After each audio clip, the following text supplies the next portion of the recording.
আসসালামু আলাইকুম। এখন দেখবেন সংবাদ শিরোনাম।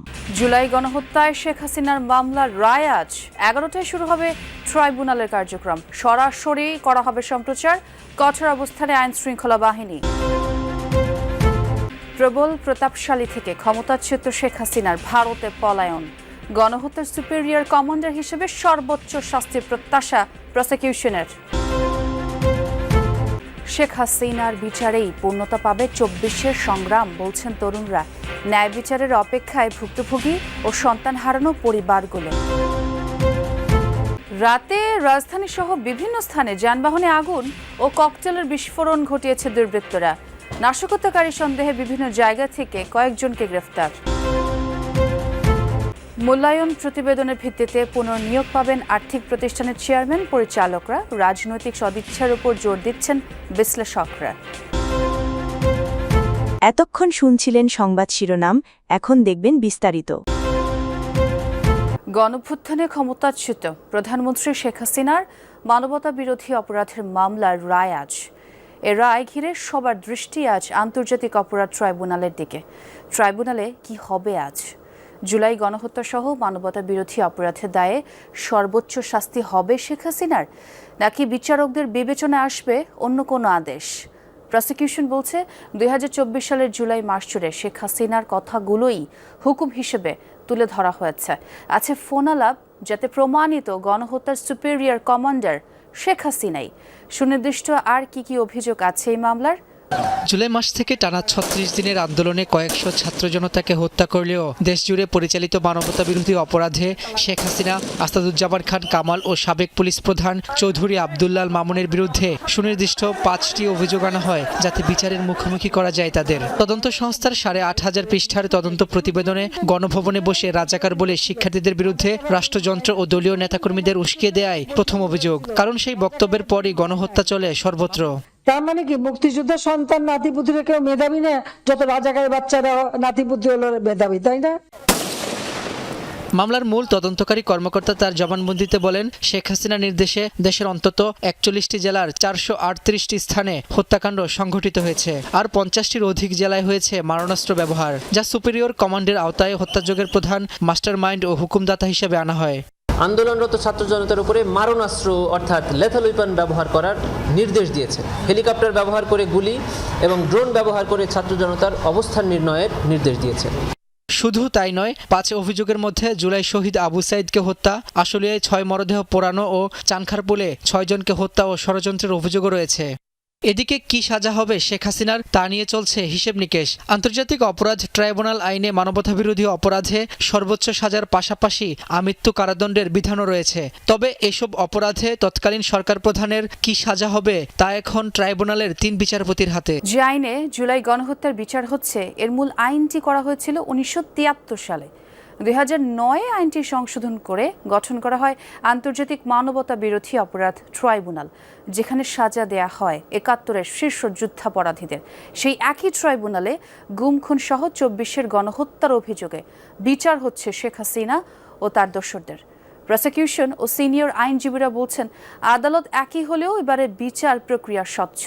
ঘটনা 2024 সালের জুলাই-আগস্টে শেখ হাসিনা, ওবায়দুল কাদের সহ 46 জনের বিরুদ্ধে ট্রাইব্যুনালের তদন্ত সংস্থা কাজ শুরু করে 14 আগস্ট। ভিন্ন ভিন্ন অসংখ্য ঘটনার মধ্য থেকে সুনির্দিষ্ট অভিযোগগুলো নিয়ে আলাদা করা হয় শেখ হাসিনার বিরুদ্ধে মামলাটি। এতে হত্যার প্রধান মাস্টার মাইন্ড হিসেবে চিহ্নিত হন শেখ হাসিনা ও তৎকালীন স্বরাষ্ট্রমন্ত্রী আসাদুজ্জামান খান কামাল। আরেক আসামি নির্দেশ বাস্তবায়নকারী পুলিশের সাবেক আইজি চৌধুরী আব্দুল্লাহ মামুন। তিনি পরে এই মামলার রাজসাক্ষী হন। 5 আগস্টের তদন্ত শেষে গত 12 মে 8,500 পৃষ্ঠার তদন্ত প্রতিবেদন জমা দেয় তদন্ত সংস্থা। এতে তুলে ধরা হয় শেখ হাসিনার হুকুমে দেশজুড়ে হত্যাকাণ্ডের বর্ণনা। 1 জুলাই আনুষ্ঠানিক অভিযোগ গঠনের শুনানি হয়। 10 দিনের মাথায় গঠন করা হয় অভিযোগ, জারি করা হয় গ্রেপ্তারি পরোয়ানা। পলাতক হিসেবে আসামি শেখ হাসিনা ও আসাদুজ্জামান খান কামালের পক্ষে আইনি লড়াইয়ের জন্য নিয়োগ দেওয়া হয় স্টেট ডিফেন্স। জুলাই আগস্টে ঘটে যাওয়া যে মানবতা বিরোধী অপরাধ, সেটা ছিল ওয়াইড স্প্রেড, সিস্টেম্যাটিক। শেখ হাসিনার কমান্ডে এটা হয়েছিল, একটা কমান্ড স্ট্রাকচার ফলো করে এটা হয়েছিল। যে আসামি উপস্থিত থাকলে যে সমস্ত সুযোগ সুবিধা পাওয়া যায়, যে সমস্ত ডকুমেন্টারি এভিডেন্সেস হয়তো আমাকে ওনারা দিতে পারতেন, সেই সবগুলি দিয়ে আমি ফাইট করতে পারতাম, সেগুলো তো পারছি না। রাজধানীর বিভিন্ন স্থানে যানবাহনে আগুন ও ককটেল নিক্ষেপের ঘটনা ঘটেছে। রোববার সন্ধ্যার পর থেকে এসব ঘটনা ঘটে। রোববার রাত 9টার দিকে সেন্ট্রাল রোডে পরিবেশন, বন ও জলবায়ু পরিবর্তন উপদেষ্টা সৈয়দা রিজওয়ানা হাসানের বাসার সামনের রাস্তায় দুটি ককটেল নিক্ষেপ করে দুর্বৃত্তরা। ককটেল ফাটিয়ে তারা দ্রুতই এলাকা ত্যাগ করে। এদিকে বাড্ডায় নাশকতাকারীরা বাসে আগুন দেয় এবং ককটেলের বিস্ফোরণ ঘটিয়ে আতঙ্ক সৃষ্টির চেষ্টা করে। এর আগে সন্ধ্যায় পল্লবী মেট্রো স্টেশনের নিচে ককটেলের বিস্ফোরণ ঘটায় দুর্বৃত্তরা। এছাড়া কারওয়ান বাজার ও বাংলা মোটরে জাতীয় নাগরিক পার্টি এনসিপির কার্যালয়ের সামনেও ককটেল বিস্ফোরণের ঘটনা ঘটেছে।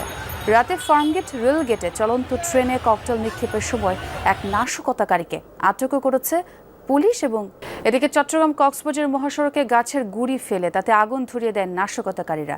এছাড়া ঢাকার সাভার ও ধামরাইয়ে দুটি বাসে আগুন দেয় দুর্বৃত্তরা।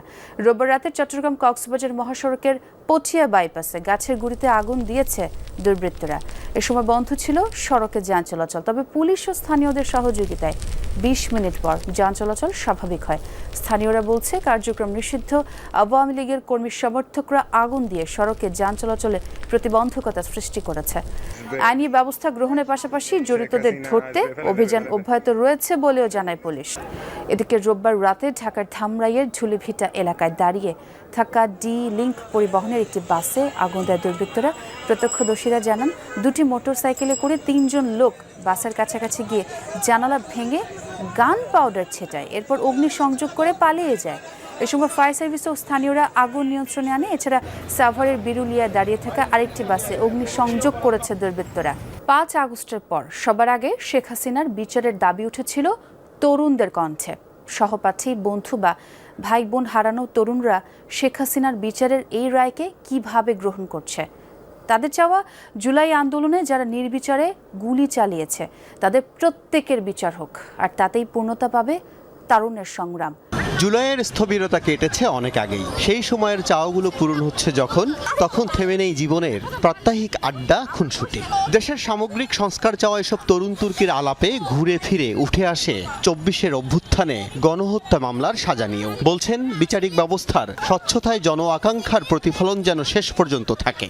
আশা করি যে আমাদের সরকার সফলভাবে সেই রায়টা কার্যকর করতে পারে এবং শাস্তির আওতায় তাকে আনতে পারে। জুলাই আন্দোলনটা সবাই দেখেছি, কি হয়েছে এখানে আমরা সবাই জানি। 15 বছরের যে সাপ্রেশনের মধ্যে আমরা ছিলাম, সেই সাপ্রেশন থেকে আস্তে আস্তে আমাদের মেন্টালিটি এমন পর্যায়ে চলে গেছে যে আমরা এখন আসলে যদি জেনারেলাইজড ওয়েতে বলি আমাদের খুবই ট্রাস্ট ইস্যুস আছে। সো দ্যাটস ওয়াই আমরা ভাবতেছি যে এক্সিকিউশনটা আদৌ হবে কিনা। কেউ কেউ বলছেন শুধু সরকার প্রধানের বিচারই যথেষ্ট নয়, পুরো চেইন অফ কমান্ডস এবং তৃণমূল পর্যায়ের অপরাধীদেরও দৃষ্টান্তমূলক শাস্তি দরকার। জানান যে তরুণরা এগিয়ে নেবে বাংলাদেশকে, তাদের পথ যেন কোনো অপশাসন রুদ্ধ না করতে পারে। প্রাথমিকভাবে মনোনয়ন তালিকায় সারা দেশে 10 জন নারীর মধ্যে পুতুলও একজন। পুতুলের ভাষ্যমতে যোগ্য বলেই দল তাকে মনোনীত করেছেন। এটি অপশক্তি তার বিরুদ্ধে তৎপরতা চালাচ্ছে। গেল 3 নভেম্বর বিএনপির প্রার্থী হিসাবে দলের চেয়ারপারসন খালেদা জিয়া সহ 10 জন নারীর নাম ঘোষণা করা হয়। এর মধ্যে নাটোর 1 আসনে মনোনীত হন দলটির মিডিয়া সেলের সদস্য ব্যারিস্টার ফারজানা শারমিন পুতুল। এরপর থেকে আনন্দে উচ্ছ্বাসিত পুতুলের সমর্থকরা। একই সময়ে পুতুলের মনোনয়ন বাতিলের দাবিতে বিক্ষোভ সমাবেশ শুরু করে মনোনয়ন বঞ্চিত তারই ভাই রাজন ও দলের কেন্দ্রীয় নির্বাহী কমিটির সহ দপ্তর সম্পাদক টিপুর সমর্থকরা।